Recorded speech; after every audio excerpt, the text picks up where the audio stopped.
شیخ بتا رہے تھے کہ 3 بوائز کا گاڑی میں ایکسیڈنٹ ہوا اور تینوں کی ڈیتھ ہو گئی. انہوں نے کہا شیخ ہمارے دوستوں کی ڈیتھ ہو گئی تو جنازہ ہے, کفن دفن کا بندوبست کرنا. تو شیخ نے کہا کتنے لوگ ہیں؟ انہوں نے کہا 3 ہیں. انہوں نے کہا میں اکیلے نہیں آؤں گا, آئی برنگ سم پیپل ود می غسل دینے کے لیے.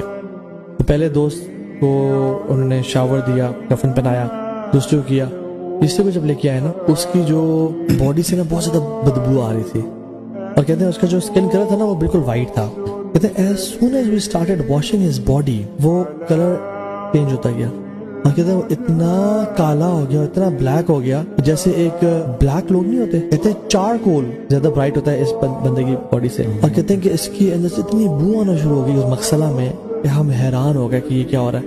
ہم باہر گئے, ہم نے کہا ماسک کیا آپ کو, انہوں نے ہمیں ماسک دیا. ہم واپس آئے, ہم نے کافور, ہم نے بخور جلائے, ہم جلدی کر رہے تھے اور ہم سے برداشت نہیں ہو رہا تھا, ہمیں سانس نہیں آ رہا تھا. ہم دوبارہ باہر گئے, ہم نے کہا اور ماسک کیا, ہم نے ڈبل ماسک لیے.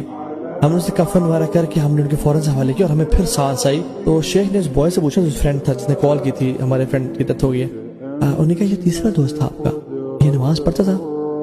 سر جی سے نماز تو پڑھتا تھا. اچھا نماز پوری پڑھتا تھا؟ دیکھنے کا اچھا شیخ چلے گیا. وہ کچھ ہفتے 10 دن بعد یہ بوائے آیا, کہتا شیخ میں آپ سے معذرت کرنا چاہتا ہوں, میں نے جھوٹ بولا تھا آپ سے.